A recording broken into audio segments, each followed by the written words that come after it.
was really good speaking to Mark because obviously it was the first time I'd ever spoken to him before, and low heart rate training came up, and then just naturally your name sort of came up as a part of that conversation. And then I was laughing with him because I said, "Oh, it's very popular, this low heart rate training at the moment," and he laughed and he said, "Oh, let me tell you about when it was popular in my life." And he went back to 1989, and I think you already had 25 years of it up your sleeve by that stage. Yeah, I mean, you come up with these ideas, and it turns into other ideas, and then you bring in these things and those things, and next thing you know, it's 10, 20, 30, 40 years later, and um, it's all related. It's not, we have a thing in our society, and it's getting much worse, where we segment this and that, and putting somebody in a box. What do you do? Well, I do a lot of things, and that's foreign to a lot of people. It's like, I do low heart rate training. What else do you do? Oh, that's all I do in my life. I think it, I sleep it, I get up in the morning, and I get my low heart rate training in, and then I go to work, and I um, get on social media and talk about low heart training, go home at night, and uh, you know, I mean, that's the whole idea of having a new brain. We bring in new things in our lives, bring in new ideas, new thoughts, um, learn new stuff, and then you have a new brain. And you can still do the heart rate training and still train and still compete if that's what you're interested in. But man, it gets crazy, and that's an unhealthy thing for the brain and the body, of course. Yeah, Um, it is interesting how siloed it has become. I recently finished a book that I mentioned on last week's podcast called Good Energy by Casey and Kelly Means. I'm not sure if you've heard of her. She's sort of been doing the round. She's got a really interesting story where she was a top student at Stanford for quite a long time. She graduated from Stanford, became a top doctor in the ear, nose, and throat surgery. And she's explaining throughout the book, it's very interesting if you haven't checked it out, for everyone listening as well to check it out. But she speaks about how so many of the things that she was treating through surgery would temporarily fix a problem, and then 6 months later she'd see the patient come back in. And for her, over the course of 5 or 6 years of practicing as an ear, nose, and throat surgeon, what she realized was that the health industry had been siloed. The more professional you are in the world of health, the smaller amount of a particular body part you focus your career on. And as a result, rather than being able to go to get treatment with a really holistic perspective on, okay, what is the state of your health, you'll go to an ear, nose, and throat surgeon, and then you'll go to a neurologist, and then you'll go to a spine doctor, and then you go to 15 different parts. And I really find that as well. And might be a good point to spring into, because what is really interesting, I was reading through the comments of our last podcast conversation, which was wildly popular. I was so excited to see how many people were into it.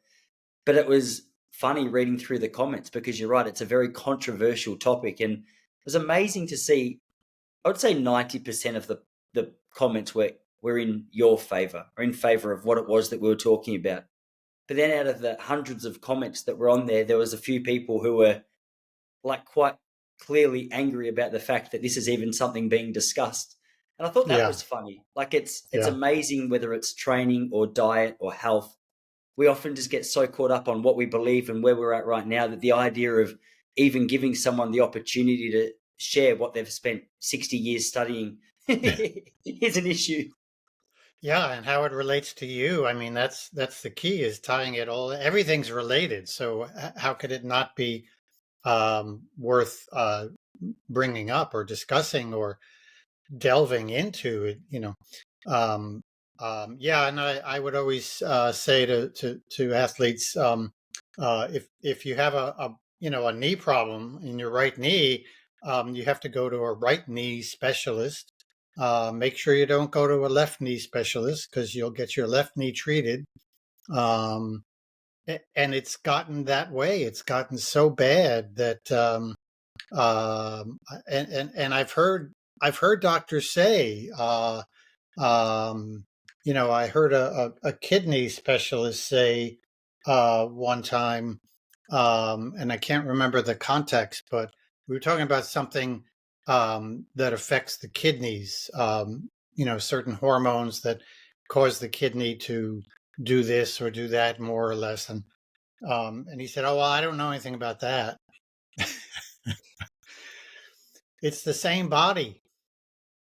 It's the idea of being holistic is as old as humanity, and we need to it's important to have someone who specializes in a certain kind of surgery, for example, but they're downstream. They're not something you could choose to go to. The problem in healthcare all around the world now is that we as patients we choose our therapy not knowing enough about it. We choose our therapy by knocking on their door. Hey, I'm here. I want you to treat me. Well, what if you don't need that treatment? Um, and ideally, what should happen is the doctor should say, "Well, I understand your problem now, and I don't. That's not my specialty, so I'm going to send you to this other person who could address your particular needs." That doesn't work like it used to. Of course, we had in the back in the day we had general practitioners who would uh, you know see you, who knew about you, and when you had a problem, you'd see this general practitioner, and he or she would say, "Okay, you need to see a specialist, and I'm going to refer you to this person." Um, and gosh, you can't even, I don't know, you can't even get an appointment with a general practitioner anymore. Um, it's really getting bad, and that's one of the big reasons why healthcare um, is going down the tubes all over, and the reason life expectancy is diminishing, um, and healthcare costs and economic costs have skyrocketed. Um, I'm writing that in a scientific paper I'm working on now on the brain, on healthy brains, how a healthy brain affects the individual and then how it affects society. Yeah, I'm So, so keen to delve into that with you, with particular focus on, well, for the sake of this podcast, staying a little more relevant to the distance runners, endurance athletes in particular. But the reason I'm interested in that is there's a variety of reasons, but one of them, I don't know who I heard say this, but it really resonated with me a little while ago. That when it comes to endurance athletes, we're very fit, but at the same time, so many of us are very unhealthy. So at the same time as cultivating fitness, our overall health is quite poor in many regards. And I mean, you're more qualified to speak on this than I am, but that umbrella term covers things from mental health and obviously physical health and so many different avenues. But I don't know. I thought I would just throw that to you early in the conversation and see what you can tease out of that, or see if you could speak to that a little bit, because it really resonated with me. yeah, it's a very important idea, a very important topic, and it's part of the holistic paradigm. Um, Athletes essentially are willing to often not consciously going out of their way to sacrifice their health for more fitness, but that's in the end that's what they often do. They're willing to push the boundaries beyond the body's ability to recover, and as a result, in trying to get more fit, in trying to get to be faster as a runner, for example, they're stressing their body beyond its ability, and they get injured. So if you're injured, uh, you're unhealthy. You've pushed yourself too far, and assuming you haven't crashed on your bike or something like that. Although a lot of that is due to human error, which is preventable. But and I wrote a paper. This is something that, the difference between health and fitness is something I've talked about essentially my whole career.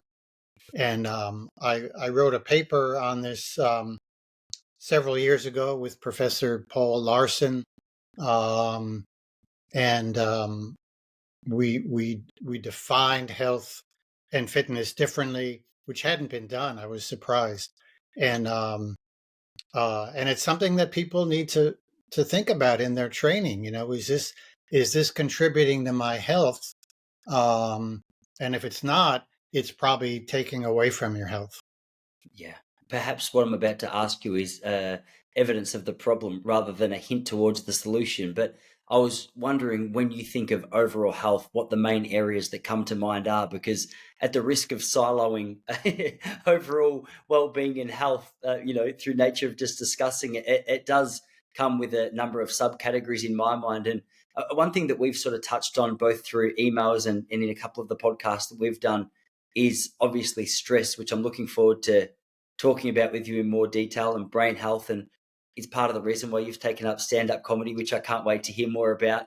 Something that's been really fun to find out about you, that I'm sure that a lot of people on YouTube or wherever you're listening to this podcast are probably not super familiar with. In a lot of people's minds, you're probably still the math method guy, and Yeah. things have changed, things have pivoted. But yeah, maybe to kickstart, that would be a good question to delve into a little bit with you, just to get a bit of an overview of how you view the categories of health.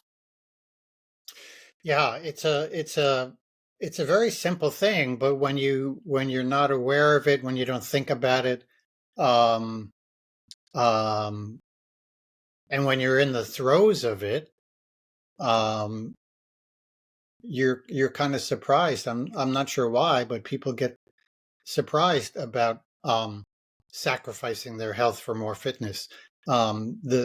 The simple examples are an injury. If you're injured in your training, and for runners or triathletes, um, you know, it's not a contact sport, so you don't have two people on uh, 50-80 meters apart running at each other full speed and crashing into each other. That's not what we do in endurance sports. um, and so when you get injured, it's usually an overuse injury or improper use or something interfering with what you're doing, like bad shoes, which is very common. um, and so that's the health part. Now, injuries can be and injuries don't have to always be physical. Injuries can be biochemical, like a metabolism being disrupted, or they could be mental and emotional.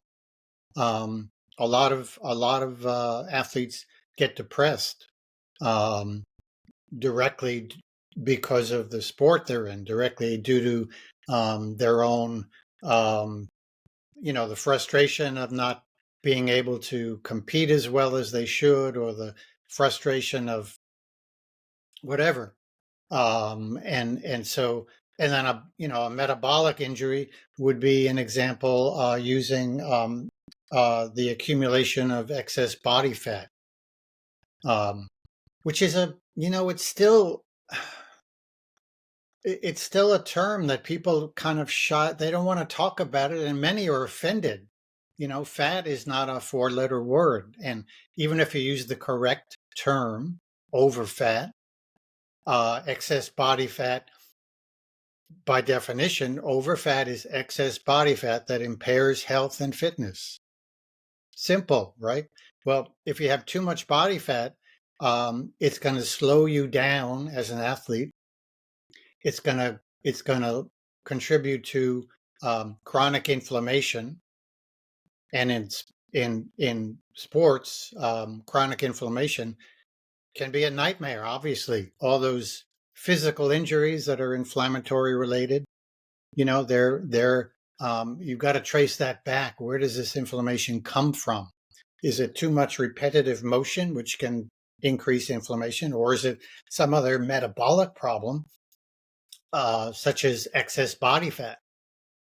And those are all injuries, and so we need to see the big picture of that. And And then once we understand that this is not normal, it's not normal to have knee problems or foot problems or back pain or anything else in not just sports but everything else in life.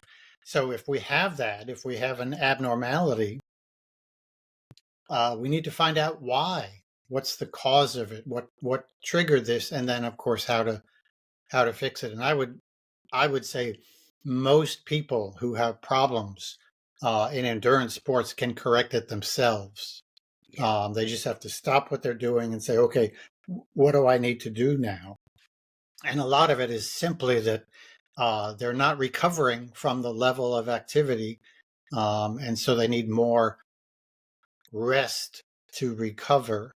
They need to sleep better. They need to often cut down on their training. I would often uh, hear from an athlete um, over the years, and I'd be in Europe and they'd be in Australia, and they'd say, well, what I've got this pain, I've got in a big race in a couple of weeks. What should I do?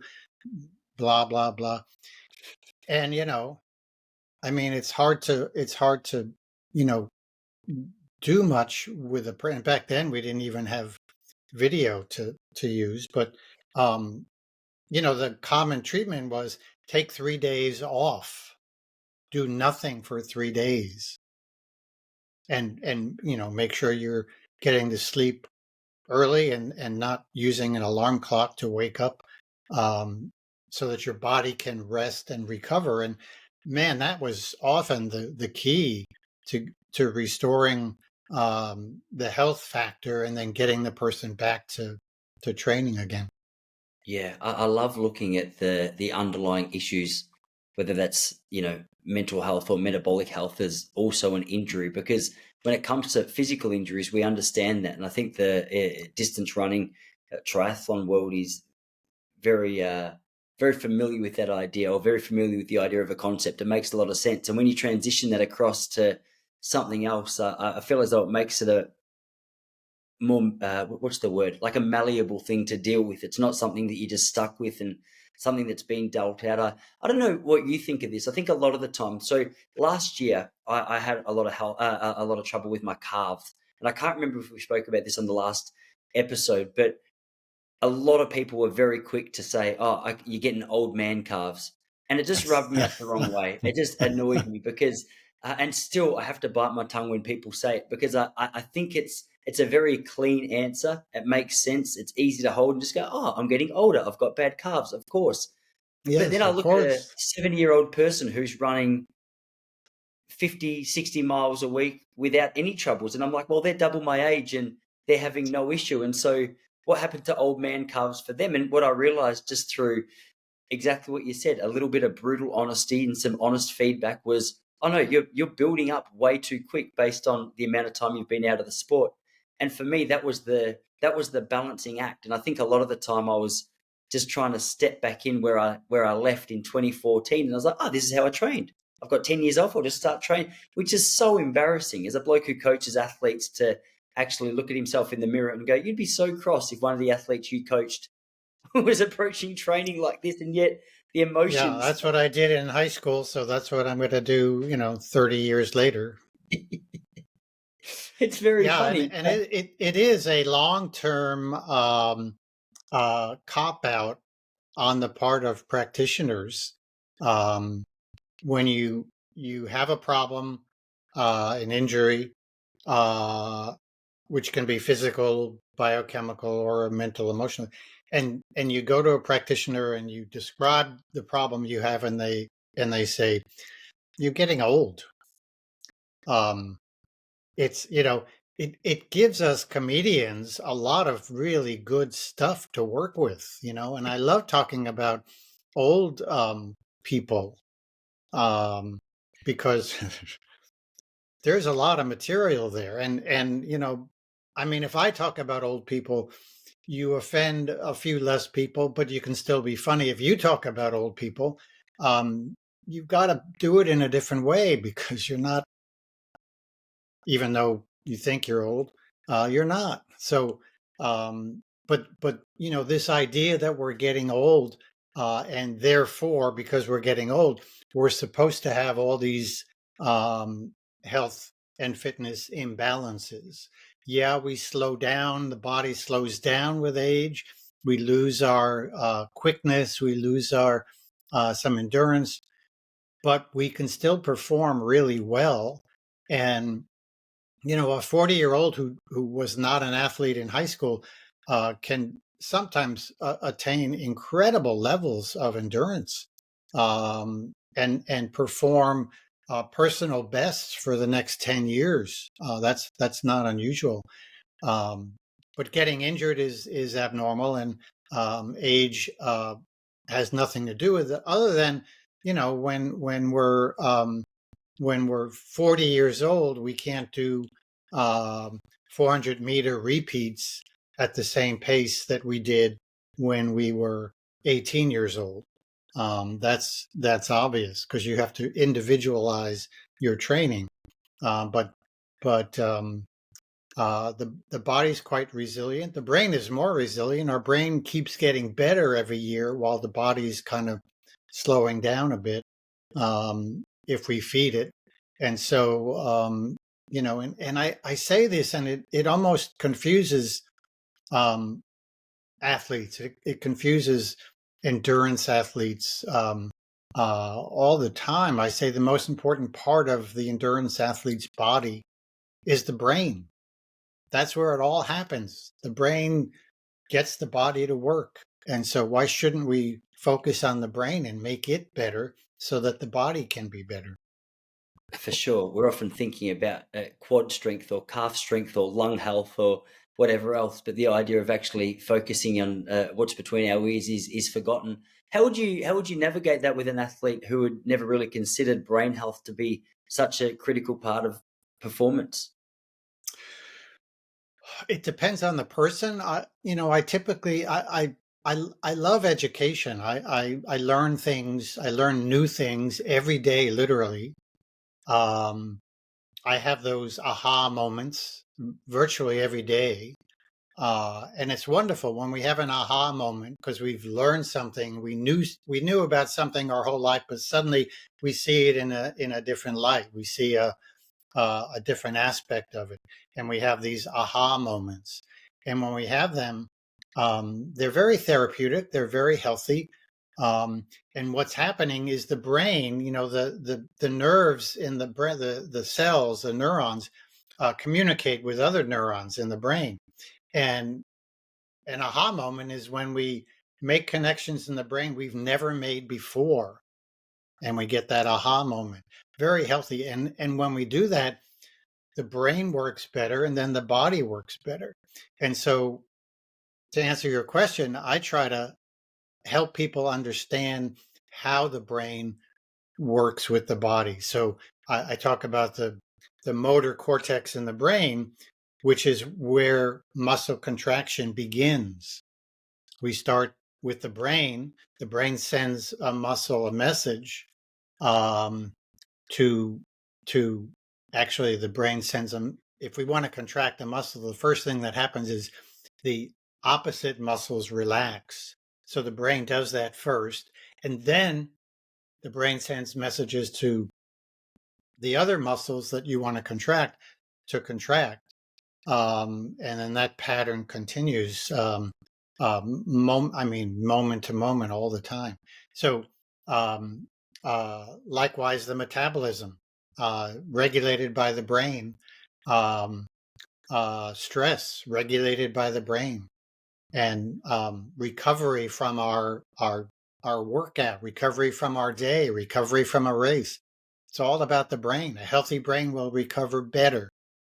So, and so that's my approach. And if somebody doesn't understand that, I don't know. I've never given out uh, workouts. I've never given out diets. These are the brainless approaches that we've developed in society. What diet are you on? It's really terrible. I don't want to think. I just want to follow this. Let's say I do this, and then I do that, and then I do that. We're all individuals, and if you want to be the best athlete, if you want to reach your human potential as an athlete, learn to be an individual, because your body knows exactly what to do. You just have to tap into that. Yeah. I was listening to Dr. Daniel Amen. Not sure if you're familiar with him. No, he's a what is he? I think his official title is a neurologist. He's been in it for years, but he operates Amen clinics, and he's kind of repeat message is he used to work with a lot of psychiatrists, and um, he would speak to them about the job that they were doing, and he said, "Oh well, whenever you're going to work with someone who's complaining of pain in their arm, the first thing you do is a scan to check the overall structural health. So you'll get a bit of an overview of what's going on with the muscle, the bone, or whatever it is they're looking at." But he said when he got involved in the world of brain health, he said a lot of the time we would speak about it, but we'd have no idea of the actual subject that we were working on. And so he speaks about how at his clinics he'll do a brain scan, and he'll look out for a whole variety of factors, which I'm not smart enough to talk about. Like I don't understand exactly what it is the words that he was using, because I haven't spent enough time in my life studying it. But to hear him speak about it, one thing stands out was so interesting. The science is deep, but the practical side of it is so simple. And so he would say, okay, like we can see this particular issue with the structure of your brain. A lot of that can be caused by an overconsumption of alcohol, or a highly refined diet of ultra processed foods, or okay, we can see that you've potentially had trauma here. But then with that, he'd go, okay, so now we've got to sleep. Now we've got to look at your diet. Now we've got to exercise. And it always makes me laugh, because you go, okay, the science runs deep, but the practical side is so simple. And I think that's what I like about speaking with you, is a lot of the time I know we can go as deep as you like, but like how to implement that stuff is like it's quite obvious, and we don't. No one hears sleep is good for you and goes, "Oh, wait, what?" It's like we know this stuff, but we ignore it for whatever reason. And I think I'm such a culprit. I was just watching a show that I love before I came in, but one of the things that I notice is I often prioritize a little bit of entertainment over the things that I know are so good for me, whether it's good for me physically or my relationships or my mental health or whatever it might be. Often it's easier to err on the side of entertainment and fun than it is to take the small steps to improvement. Sure, sure. I mean, it's therapeutic. So it is directly related to your athletic training. If you want to look at it that way, it's a real relationship. It's being holistic. You're not narrowing in on training. How many miles did you put in today? What was your heart rate? Um, and ignoring the rest of the world. Um, and it's a common problem in sports, and we need to be more holistic, because it's healthy and it makes us better athletes, makes us better people. And it's endless. How much entertainment can you do? Who would have thought that I would be doing stand up comedy? Um, I remember, and I did it as a comedy routine. The first time I did it was earlier this year. I was playing music, um, and and it was Valentine's Day, and I had um, all these ideas, all these funny things about Valentine's Day. Who was Saint Valentine? And you know, um, uh, there were actually three of them according to the church, and of course the patron saint of lovers. Um, but that's only one, and the one was the patron saint of beekeepers. The other is the patron saint of epileptics, and of course you can't put all those people in the same place. Um, and I probably spent a minute and a half talking about Valentine's Day, and I was really on, and the whole crowd. It's tough playing music in a bar, because there's a lot of people talking, and not everyone is paying attention to you.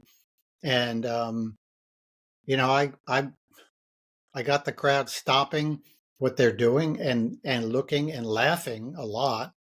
And I was kind of shocked. So I said, okay, I guess this is what I'm doing now. And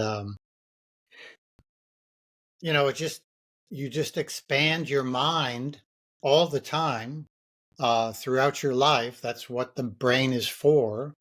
And who knows where it's going to go, but wherever it goes, if it's fun, do it. Yeah. Yeah, so this is an exciting topic to me. Obviously, any regular listeners to this show know how passionate I am about stand-up comedy. At the outset, I said that a lot of people think of you as the math guy.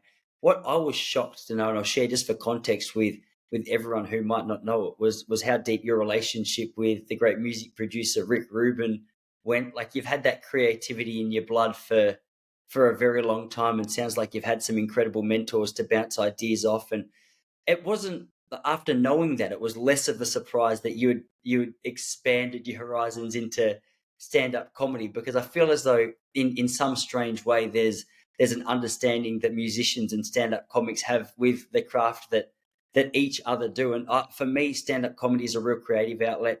For my wife, music is a real creative outlet. And the way we both approach those things, it's sometimes disciplined and it's sometimes spontaneous and it's sometimes structured and it's sometimes good and sometimes it's bad and sometimes you do well and sometimes you bomb, but every time you learn. And perhaps like the greatest activity I do for my own brain health is stand up comedy because of everything that I just mentioned there. And you said in our email thread, as we were sort of going back and forth briefly about what we wanted to speak about tonight, that you think a lot of runners, and I agree with this, it's a very highly strung sport. A lot of us are tense. A lot of us carrying a lot of, and this is perhaps not even limited just to runners, but there does seem to be a little bit of a magnifying glass on the particular personality type that's attracted to running, that maybe the percentage is slightly greater than the rest of the population. But Yeah. Yep. And I've been in every sport, almost every sport. So, and sometimes I'm known as the motorsport guy, because I train drivers, or um, the swimming guy. I mean, and it is similar in all sports. People are really, really hyper focused. Um, and it's something I'll ask in my very first meeting with these athletes. What are you doing in your training? What are you doing with food and your competition? And of course, and then I gradually expand it. What else do you do? Family life, work life. If you're an age group athlete, or if you're a professional athlete and you're a runner, um, okay, you get up in the morning and you run for an hour or two, and okay, what do you do for the rest of the day? And God, it's a terrible life that people would sometimes have, because they'd sit around thinking about their competition, um, or thinking, maybe I got all this time, maybe I should do some more training. um, and so you have to bring um, that big picture into their lives to see that um, there's some deficiencies there, and you need to get into what I know you have a passion about the sport, but what else are you passionate about? And if there are none, that's a problem. So you sort of be a psychologist um, while you're working on their physical injuries, because it's all related. yeah, it's something that I think's often ignored. I can only speak to it as a distance runner, but the dream growing up, like for a lot of young teenagers who are aspiring Olympians, is to go, I just want to make this my full-time job, because how nice would it be to have no other stress in your life if the only thing you have to focus on is running? But then the flip side of that is, okay, when you're injured or you're dealing with a season of injuries or whatever it might be you're navigating, and that one thing's taken off, your life gets pretty sad pretty quickly. Oh yeah, all the time. I mean, you're talking about sponsors, the stress of having a sponsor, how people think, wow, how nice it is that the shoe company gives you a lot of money. Well, man, I could tell you from experience that the stress of that, and it's not the money stress. It's what they demand of you. They think they own you, and they want to send you. They want to dictate what races you do. They want to dictate what you say in interviews, and it's really a stress. And some people handle it well, and others don't because they never learned how to handle it. So then now you've got to play um, manager, which is often being a psychologist again, um, and and and deal with that. But when when their life is so narrow, um, and I would often ask, well, when you were a kid, when you were, a 13, 14-year-old kid, 15, 16, uh, what did you enjoy doing? Did you laugh at things? Oh yeah, we'd go to the movies, or we'd go, um, we'd listen to my earliest recollections of comedy, and I never understood it. It was very strange to me. Were albums that my parents had, and they would occasionally play, and there'd be these two people talking to each other, and there'd be laughter in the background, um, and um, and it was very strange because I'd never, I knew that albums were for music, and then now all of a sudden these funny people are talking, and it was, but we all have these experiences of humor. We all have these experiences of music. Most people, but almost everybody has these experiences early in their life. And um, I want people to go back and think, well, what was your life like back then? Oh, it was wonderful. Wouldn't it be nice to have that now? Yeah, but I'm a grown up now. Well, we all have a child within us, and if we can bring that child out more, we're going to be healthier, and we're going to be a better athlete, um, for many reasons we can delve into. But that's the benefits of having a better brain. And Yeah, so, uh, wherever it goes, let your brain guide you. Um, bring out those passions. I have a number of children's songs I wrote that have some very heavy uh, adult themes hidden away, but they're kind of these cute little, and it brings the child out from any adult. It should, unless you hate music. And comedy does the same thing, of course. yeah. I'd love to tap into what you just said about the benefits of tapping into that inner child for athletic performance. Because I mean, I can see like the spontaneity that I see in my 4-year-old. There's no ties that he has to, oh no, I'm a runner. So what I'm going to do is run. He'll go, no, no. Okay, I'm running right now. Oh, look, there's some rocks. I'm going to go throw rocks in the water. Actually, I want to climb the rocks that are behind me. Or dad, let's kick this footy.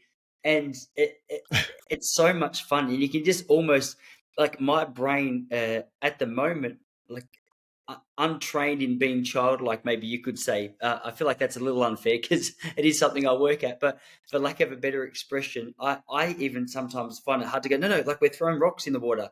He's like, no, no, we're kicking the footy. And it's just such flexibility and pliability. And it's fun. It's clearly more joy filled having his approach to life than whatever like the well-trained grooves in the average adult brain might might approach it. I can feel that, and I can tell you the fastest races that I ran.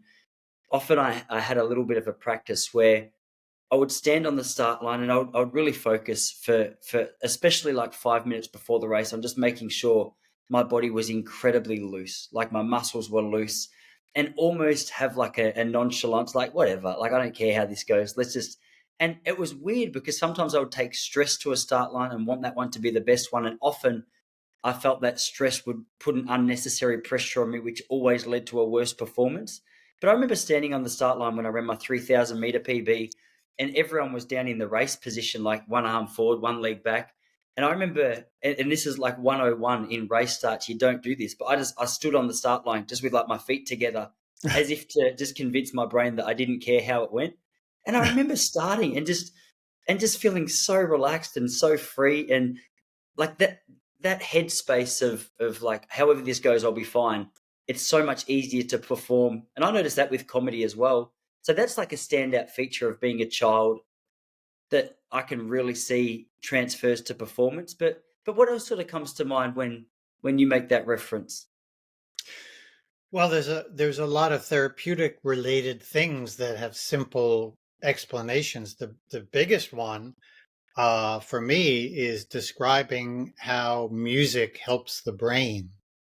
Um, and there are two ways that music helps the brain. One is listening to songs that we we listened to when we were 17 years old or 18 years old, back in the day when we were living this incredible, wonderful life, and the sky was open, and our future was anything, anything's possible, and we had all these ideas about life that were quite refreshing and very healthy, and we lose that as we become adults, as we get a job and a family and blah blah blah. And so listening to a song that we we danced to at when we were 15 and had our first dance, or listening to something at age 18 when we were now we're in college, or graduating high school, and we relate to that time, and we can go back in time. The human brain can time travel, unlike all other animals. We can go back in time. All we have to do is think about it. And if we listen to a song, we go back in time, and it's a wonderful place. And we can measure, especially in the brain, we can measure the brain waves and see that it's actually happening. We can get benefits from that. So for an adult to do that, it's a meditation. It's a really great meditation. The other kind of music you want to listen to are songs you've never heard before, because what that gives you is a surprise. And the thing that kids have from early age, very early age, is the brain gets surprised at something. When you're a 5-year-old and you see this little rock that's really strange, different or a bug that you've never seen before, it's a surprise. Wow, this is amazing. And we keep having these surprises. And again, as we get up in age and uh, have a full-time job and a career and a family or whatever, we start losing that ability to be surprised. And so music you've never listened to is a surprise for the brain. And again, if you measure brain waves, you will see how significant the surprise can be for the brain. And once you do that to the brain, it's now capable of better function all around, including contracting muscles. So, you may not like the music. I think in my book I talk about a guy who was a concert pianist, and all he did was learn sonatas or learn I forget. He was sort of zeroed in on certain types of piano playing, classical music. And I suggested he listen to a Nirvana song.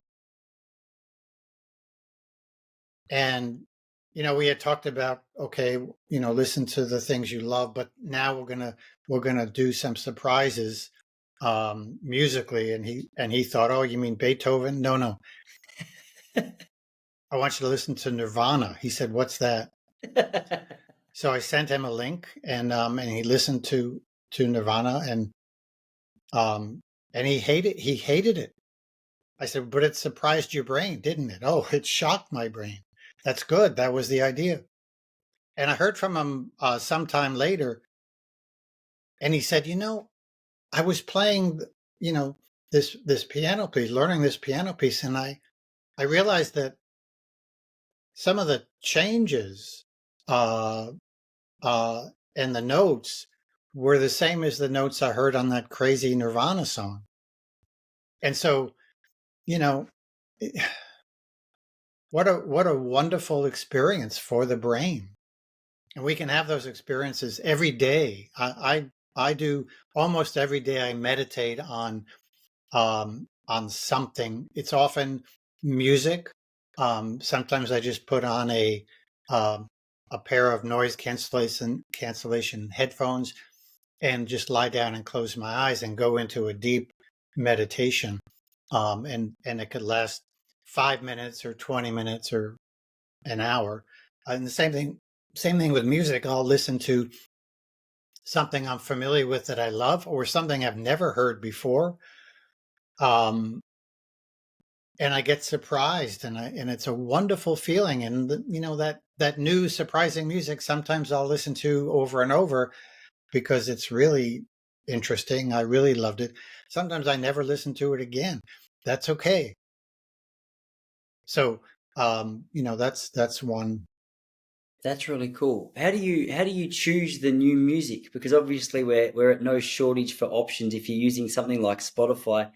I find when I write comedy, I like listening to music that's sung in a different language, because a lot of the time I'll get really caught up in lyrics, and if I'm trying to focus on what it is that I'm actually trying to structure, I'll notice lyrics will throw me out sometimes. But there's I think she's a I think she's Mexican, she's Spanish, she's singing in Spanish. Natalia Lafourcade.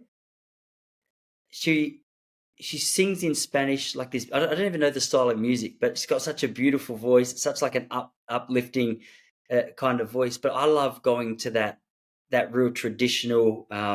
Honestly, whether it's Portuguese or Spanish, I don't care. I just like going back to sort of music that was maybe at its peak in the '40s. And I think as you speak about this, I go, okay, I think that's the surprise. Like that's the stuff that my brain feels refreshed and rejuvenated on. And I'll Yeah, often notice after, that's a good yeah, example.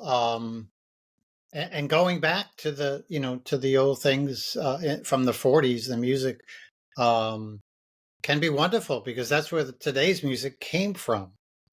And as you go back and listen to the old stuff, um, if you listen to a group like the Velvet Underground, um, I mentioned that, and they weren't very popular in the 60s and 70s, but they become people realized, music experts realized that this is, they promoted so many types of music, and these are the songs. This is Lou Reed.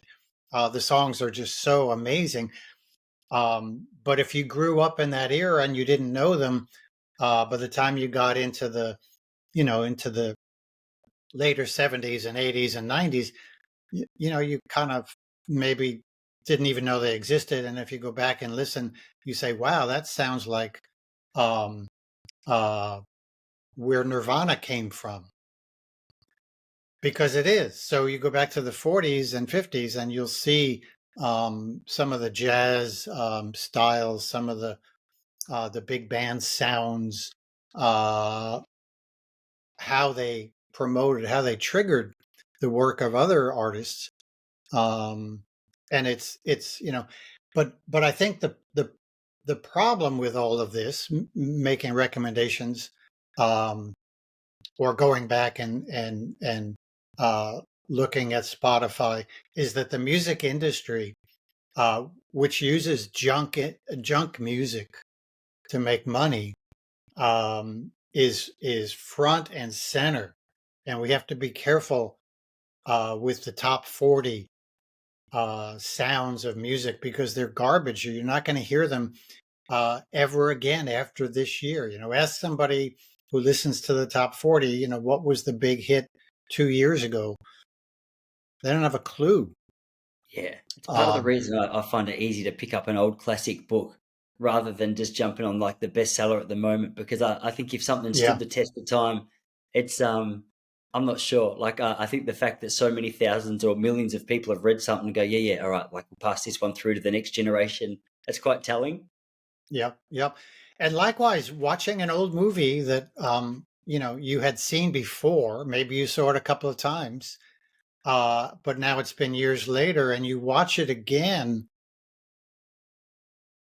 and you missed so much, so many wonderful things in the movie. You thought you knew the movie, but gosh, why don't I remember that? Like the greatest line I've ever heard. Why don't I remember that being said? You probably did not hear it when you first saw the movie, because a lot goes, especially in the older movies, a lot goes by. A lot of things happen, very subtle but very powerful. And I, I, I've I've watched some movies that I've really enjoyed several times, and every time I watch it, it gets better. And music is the same thing. Listen to uh, an old album that you may have grown up with, or maybe you didn't listen to until you were 20, but now it was an old, that old band. What was that band called? The Beatles. Yes, listen to the Abbey Road album. Um, and if you've heard it 100 times, listen again with a better brain. Close your eyes and just listen and take everything in your world out. You will hear sounds, musical sounds you've never heard before. You'll hear lyrics. Oh, did they change? I remember when I first became a songwriter 20 years ago. um, I was developing my brain in ways I hadn't ever done, because now, and I was a huge consumer of music, but now I was playing it. And so the sounds took on different meaning, because I could see how you could touch a piano and get that sound, or a guitar and get a certain sound. And I remember listening to a song from Abbey Road, Maxwell's Silver Hammer, and I heard an organ way in the background. And I'm thinking, oh, there wasn't an organ on that song originally. This must be one of those outtakes or something. And I looked it up, and I said, "Oh, that's the original recording. I never heard that organ." It's so obvious, because now my brain is able to hear it.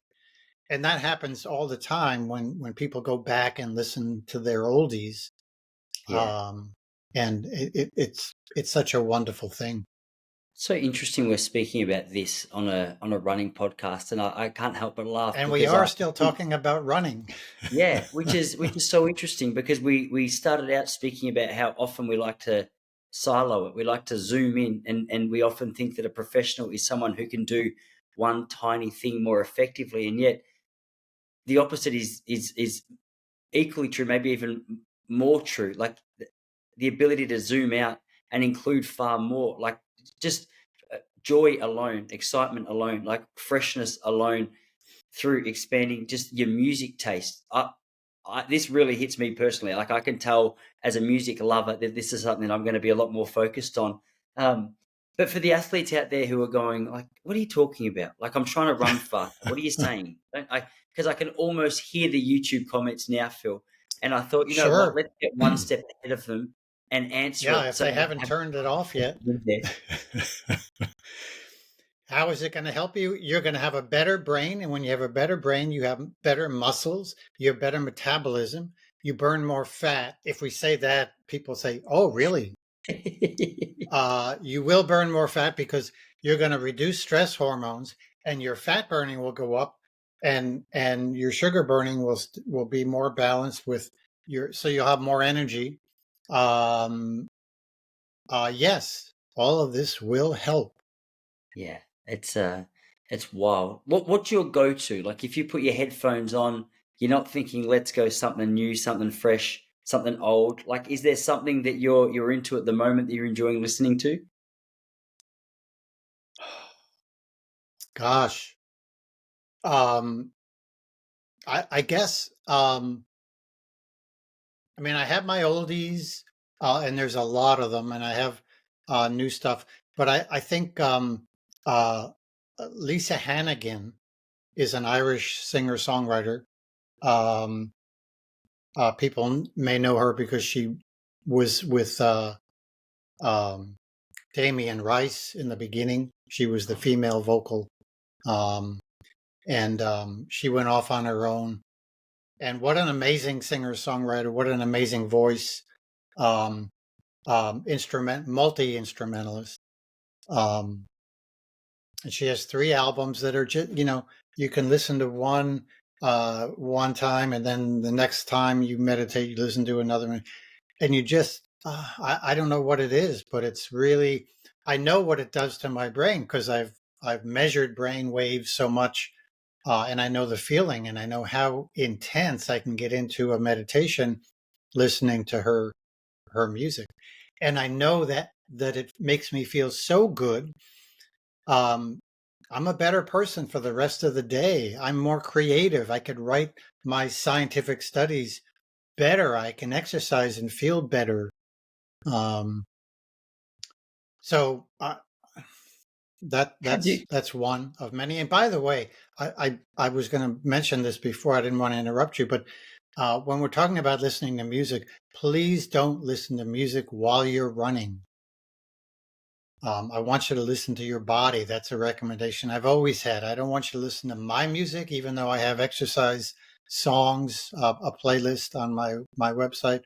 Please don't do it. Listen to your body. Meditate on your body. You're out there.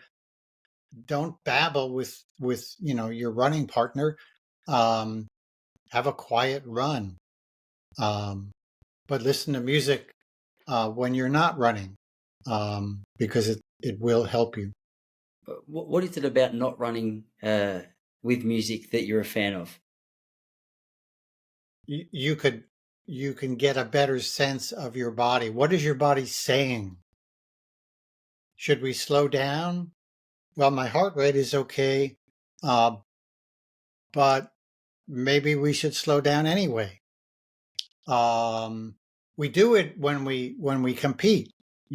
The brain is what gets us through a race. The brain knows exactly how much energy we have left, and it knows how fast we can go. It knows where the finish line is, and it organizes us. And if we just let our brain do that and not overanalyze everything and not think about um, the competition, and where's that guy, is he coming up on me? He's an age group guy. I've got to watch out. You don't have to watch out for anybody but yourself. um, so let your brain do it, because it it's a natural thing. Yeah, um, and we learn that in our training. That's what training is. We learn how to do that, and we allow our body to relax more, which is a wonderful thing in sports. And we read our body better. If we have a nagging injury, we can feel what's going on much better when we're paying attention. If we're listening to music, we're not paying attention. If we're talking to our running partner, or if there's one person babbling in a group of runners.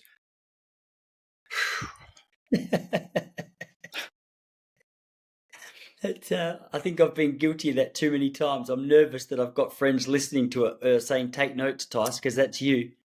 Yeah, yeah.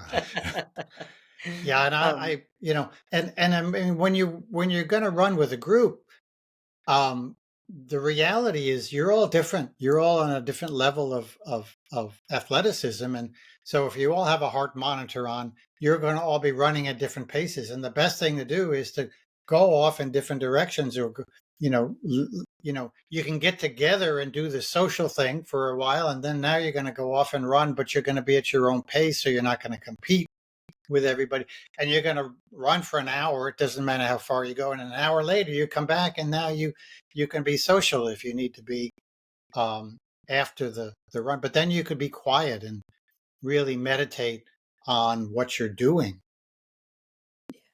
That's a really good point. Just before we finish up, one thing that I really enjoy, and I enjoy this in so many different fields, but hearing you speak about some of these things, which practically people go, "Oh, come on, like it's a bit airy fairy," but scientifically makes so much sense. Like what I said about Daniel Amen, Yeah, he's got the brain scans to prove it, but when he talks, you yeah, go, yeah, what do you?" The world of science and the world of creativity in too many instances seem completely divided.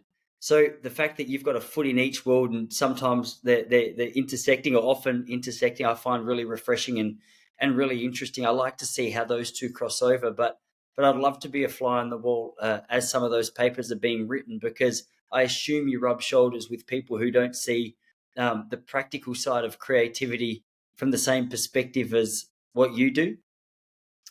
Yeah, and it is the same world. We are allowed to dabble in anything and everything we want in our world because it's such a big world. I mean, for me, I can't get enough of something new. Um, but you mentioned creativity. I'm talking about creativity in this scientific article on a healthy brain and how it affects society. Creativity is a big part of that. When we have an unhealthy brain, we lose our creativity. And you know, when I became a musician, I thought, wow, this is a real creative thing. I've never done this. And I realized that I've been creative my whole career. Coming up with the heart monitor, the 180 formula was a very creative thing. Coming up with the 2-week test, coming up with this balance of health and fitness. That's a philosophical thing, which is, a very creative thing. And so I was very fortunate to be creative in different ways early on. Um, and so um, anything goes. I mean, it's all related. And if we're not, to quote Bob Dylan or paraphrase Bob Dylan, if we're not busy being born, we're busy dying. Yeah. And keep expanding your mind, and that'll help your entire body work better. And if you're an athlete, you'll become a better athlete. Yeah, it's amazing. I don't know if you can see this poster behind me, but that's a Bob Dylan poster, and it's amazing Uh, the amount of running inspiration I get out of these three blokes: Johnny Cash, Elvis Presley, and Bob Dylan on that back wall. wow. Yeah, it is interesting. But Phil, I know you got a Saturday to go out and enjoy, so I'm not going to hold you all morning. I appreciate it. What is it, 6:30 or 7:30 a.m. your time now? Yep. Yep. I'm Beautiful. usually up early. It's my most creative time between, 5 and by the time I drag myself away so that I can make lunch. Um, but it's a time when my brain is most creative. But then I take a break and then I do my meditation, and then in the afternoon I often go back to the creative things again. Um, and along the way, sometimes you have to stop. And I mean, there are times when I'm deep in meditation and I have this answer to a piece of a scientific study I'm writing up, and it just comes to me in this minute, and I have to stop and get up and get to my computer, which is very strange. It happens with songwriting. you know it's like the missing note. What was that missing note? I need that note. Why can't and now I'm meditating on nothing, sometimes just being silent, and there's that note. So what we're doing is we're communicating with our subconscious mind in those situations. And for an athlete, communicating with your subconscious mind is so valuable. Thinking back when you were, a young high school athlete, maybe you were a great athlete and you wish you could be that great again, and whatever. Um, that communication with the subconscious mind is very, very important. Yeah.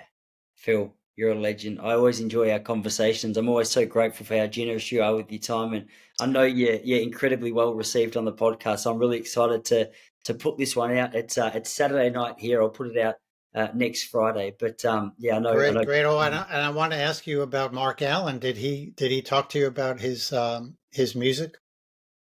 No. Okay. Well, I won't. I mean, he sends me some. He's been learning the guitar, and he'll send me things, and and we'll talk about. I'll give him feedback.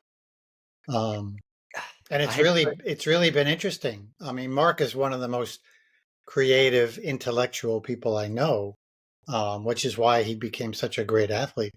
But it was so interesting. One day, I get this message, and he says, "I've been studying the guitar, and I made this little recording. What do you think? It was great. I gotta have to do a round two with him. It's funny when you say to someone it'll be around an hour. I'm always like, all right, we'll get to the bare bones of it. But in the back of my mind, even earlier, I had 15 questions I was going to throw at you about Mark Allen, but I thought we won't make this a commentary on Mark Allen, the man. I'll actually pick your brain about what it is you're working on. But I tell you, it's a struggle sometimes deciding what to put in and what to leave out. Yeah, I mean that's the fun thing about doing podcasts, and sort of being open ended because it can go different ways. And the thing I hate the most, and in the beginning, this is what people did. They would years ago when podcasts were first beginning, they'd say, "Well, we want to do this podcast. I'm going to send you a list of questions, and you tell me if the questions are okay."